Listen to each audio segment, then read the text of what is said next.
and informative. It is always a pleasure to have you join us on the News Machine, the hottest news magazine show on radio. We are reaching you from Hotfm stations in Lagos on 93.3 FM, Hotfm Abuja 98.3 FM, and Hotfm Owerri 99.5 FM. 7 a.m. to 7:15 a.m. Monday to Friday. I am Otobong Nkanta. This morning on the News Machine, Vice President Shettima decorates new acting Customs Controller General.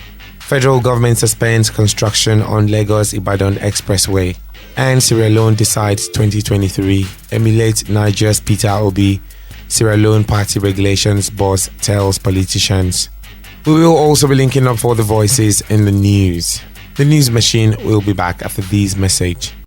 Now you can get your news on. Hot, fresh, exciting, and exclusive.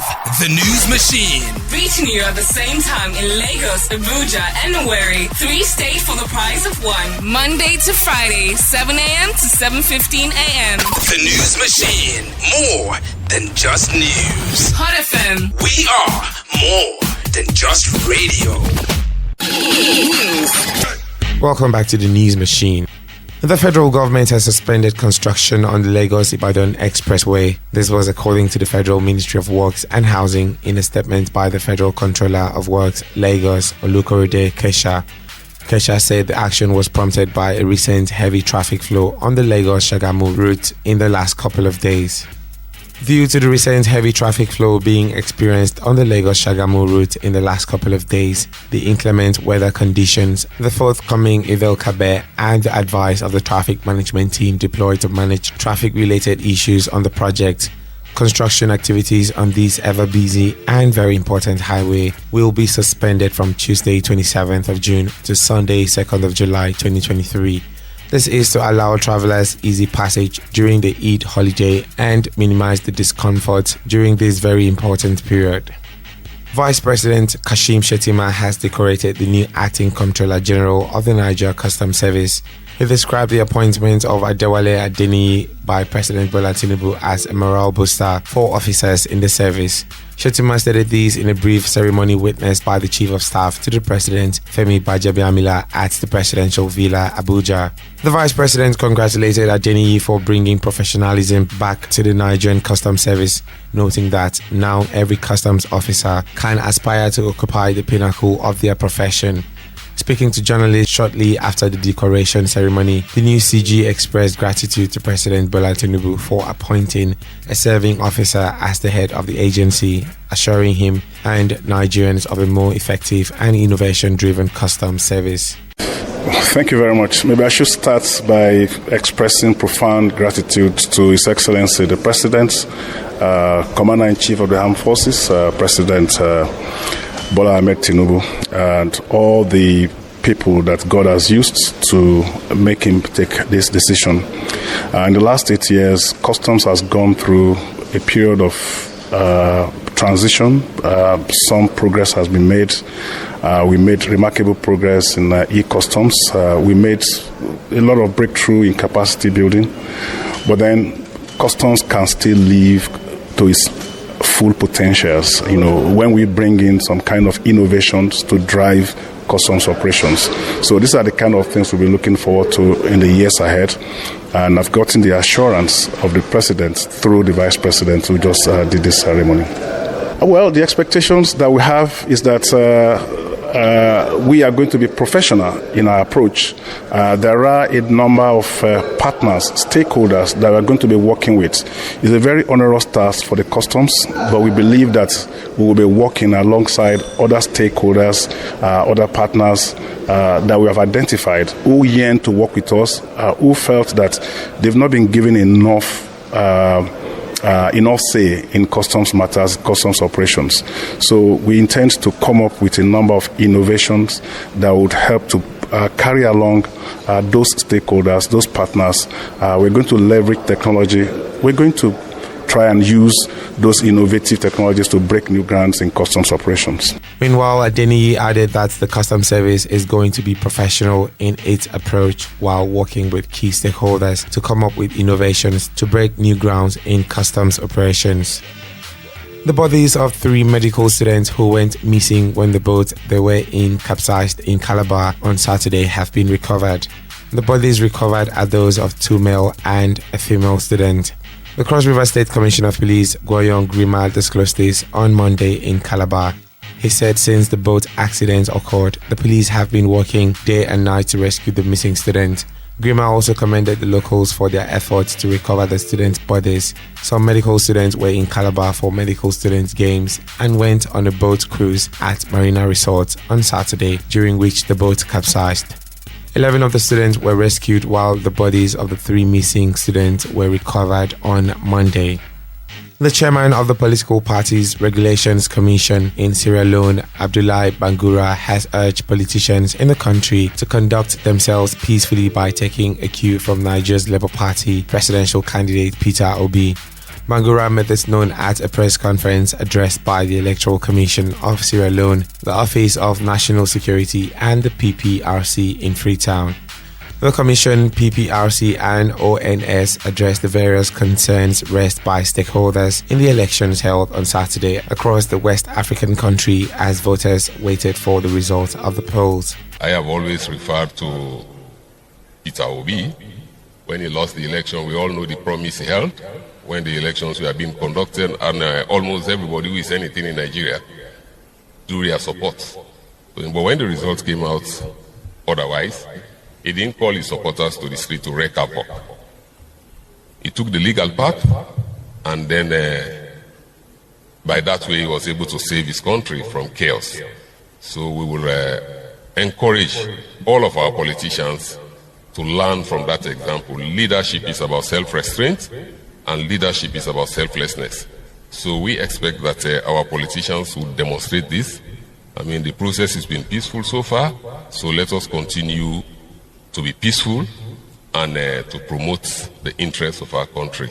Thank you all.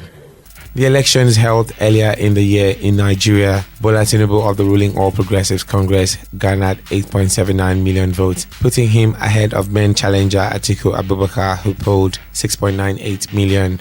Mr. Peter Obi of the Labour Party recorded 6.1 million votes, even as he surprised many by winning in both Lagos, Nigeria's commercial powerhouse, and the federal capital, Abuja. Now it's time to get the trendy stories from the News Machine studios at Hotfm 98.3 Abuja. Let's hook up with more news coming from the nation's capital.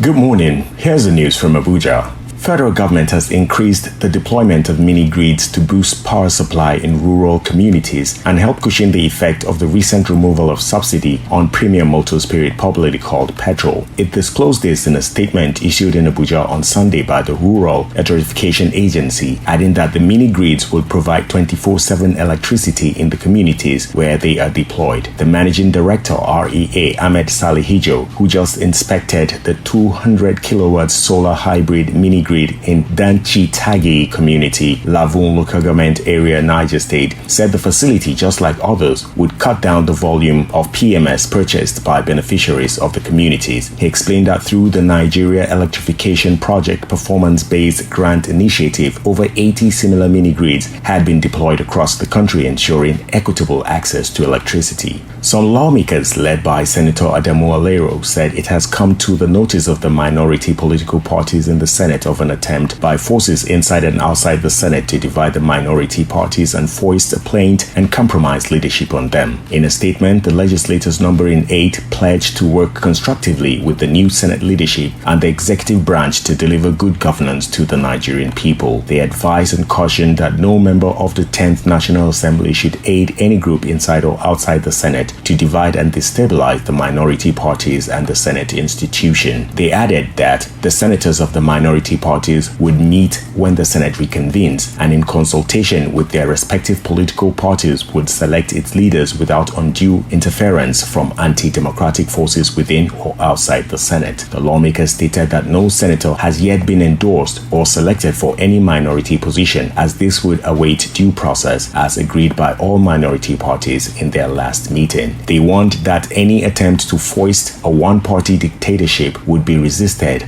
and would fail, and called on all members of the minority political parties to work together in unity to defend the democratic institution of the Senate and Nigeria. And that's all from the News Machine studio at Hotfm Abuja. I'm Kevin Joseph Law. Over to Lagos. All right, let's link up with the News Machine studios at Hotfm 99.5 Owerri for the trending news happening in the southeastern part of the country.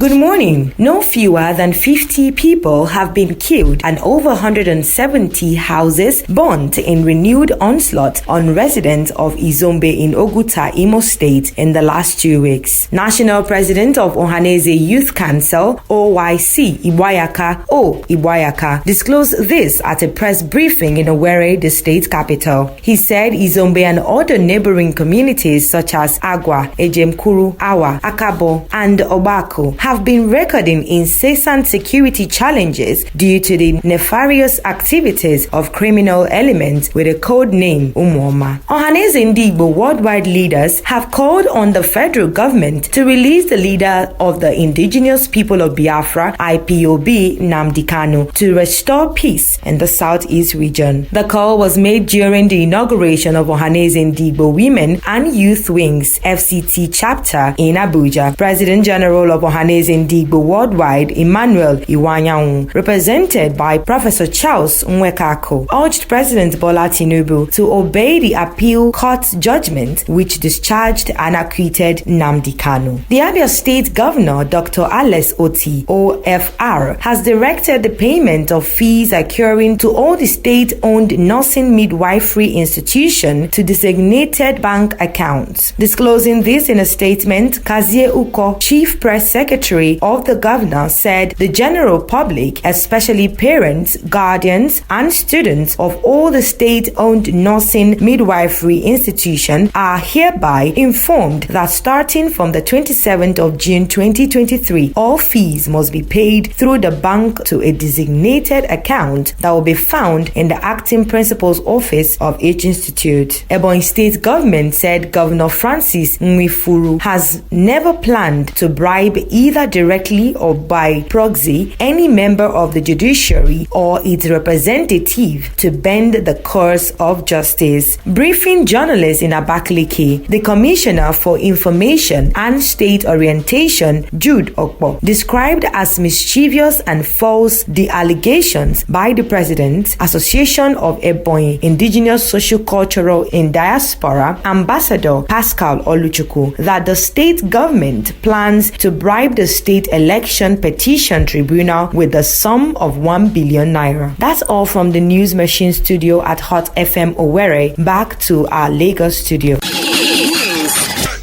You are listening to the News Machine, reaching you from our stations in Lagos, Abuja, and Owerri, 7 a.m. to 7:15 a.m. Monday to Friday.